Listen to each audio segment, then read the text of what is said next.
Selamat datang di pembelajaran online.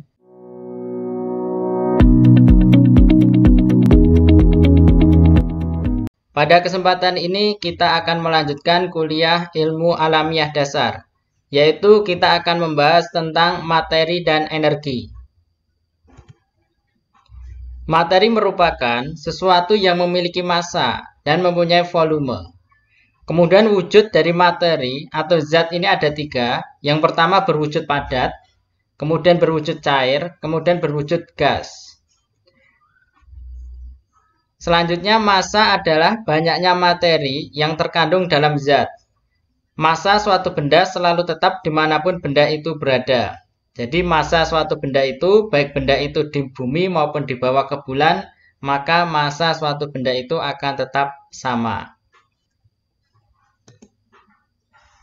Selanjutnya ini adalah susunan partikel dari benda yang berbentuk padat, cair maupun gas. Yang pertama adalah benda padat. Maka partikel-partikel menempati posisi yang tetap. Kemudian posisi yang teratur disebut kristal, kemudian yang tidak teratur disebut amort. Kemudian gaya tarik-menarik antar partikel sangat kuat. Jadi partikel ini daya tarik-menariknya sangat kuat. Kemudian partikel hanya bergetar di sekitar posisinya. Yang selanjutnya, zat cair. Partikel-partikel menempati posisi yang tetap, agak berjauhan tempatnya. Ini. Kemudian gaya tarik-menarik antar partikel lebih lemah dibandingkan dengan zat padat.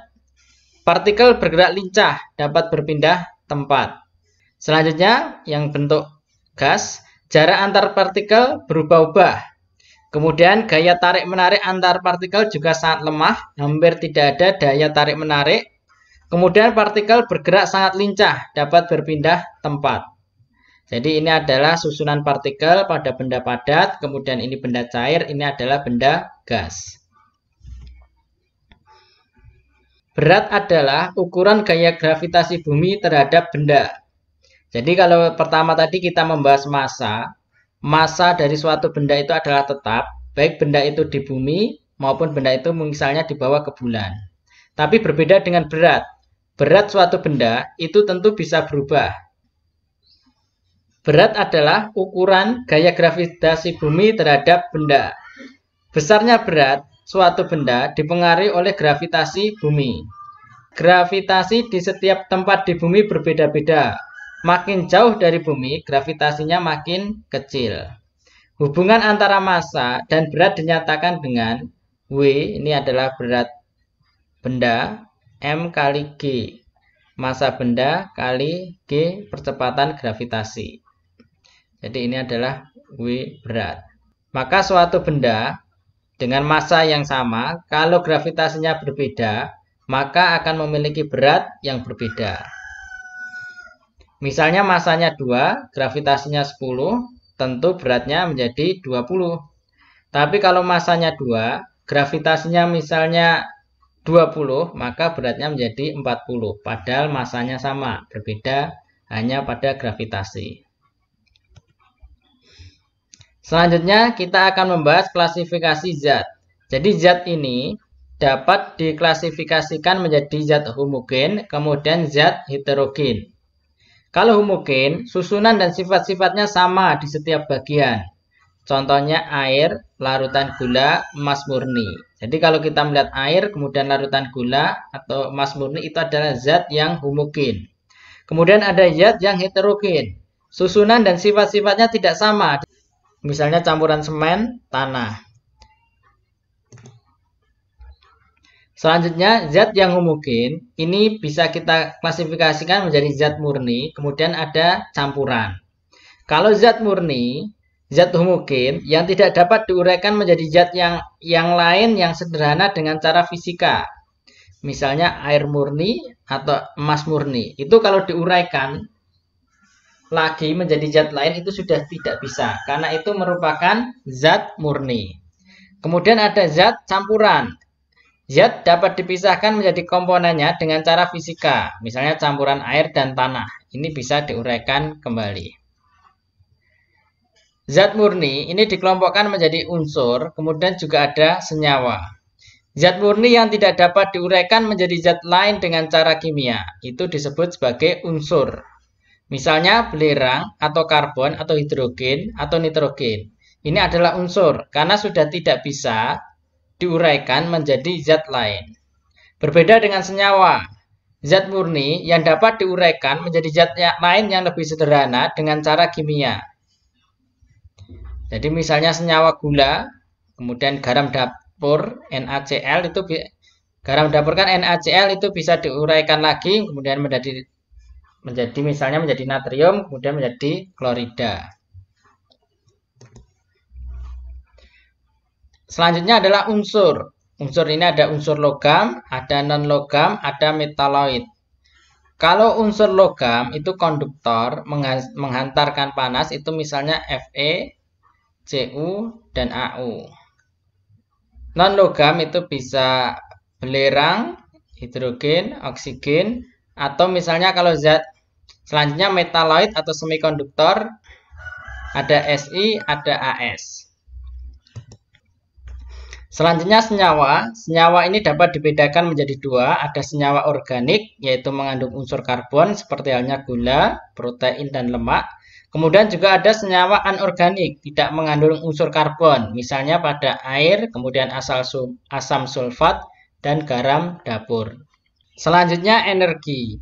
Energi adalah kemampuan untuk melakukan usaha. Energi ini diperoleh melalui oksidasi atau pembakaran. Misalnya makanan yang masuk dalam tubuh, itu nanti akan menghasilkan energi bagi tubuh kita untuk bergerak. Atau bisa juga energi itu berasal dari bahan sumber energi atau sumber daya alam. Misalnya energi yang dihasilkan dari kayu atau pembakaran dari minyak bumi atau batu bara. Itu juga akan menghasilkan energi. Bentuk-bentuk energi antara lain ada energi mekanik, yaitu energi kinetik dan energi potensial. Jadi energi mekanik itu memiliki energi kinetik dan energi potensial. Misalnya pesawat yang terbang itu memiliki energi kinetik, energi gerak, kemudian energi potensial karena berada di ketinggian. Kemudian ada juga energi panas, ada energi listrik, ada energi magnetik, ada energi kimia, energi bunyi atau getaran, energi nuklir, energi matahari, dan lain-lain. Hukum kekekalan energi. Jadi energi itu tidak dapat diciptakan dan tidak dapat dimusnahkan. Energi dapat berubah dari bentuk satu ke bentuk lainnya. Jadi ini adalah sifat dari energi, tidak dapat dimusnahkan. Contoh misalnya, energi listrik menjadi panas.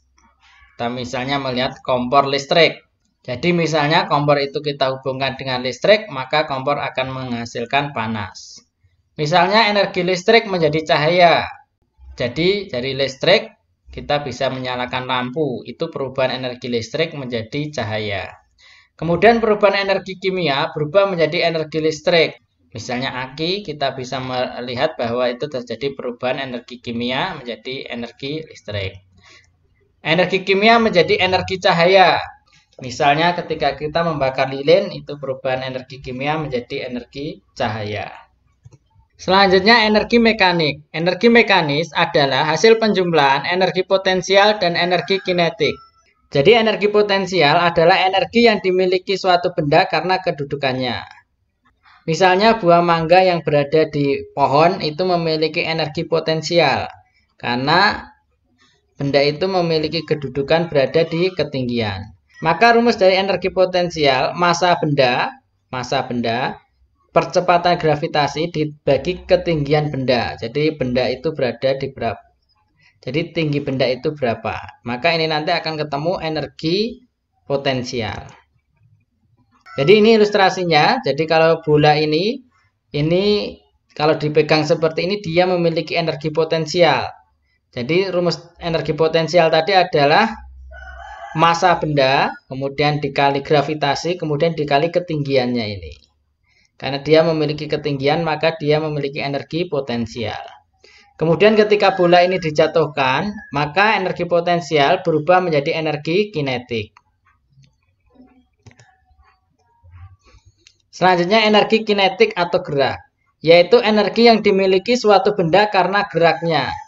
Persamaan energi kinetik adalah setengah M kali V. Jadi setiap benda yang bergerak, maka itu memiliki energi kinetik. Karena benda yang bergerak kan memiliki kecepatan. Maka energi kinetik ini bisa dihitung dengan rumus setengah kali masanya, kemudian kali kecepatan benda itu bergerak. Demikian yang dapat saya sampaikan gambaran umum tentang zat atau materi dan energi. Terima kasih, semoga bermanfaat.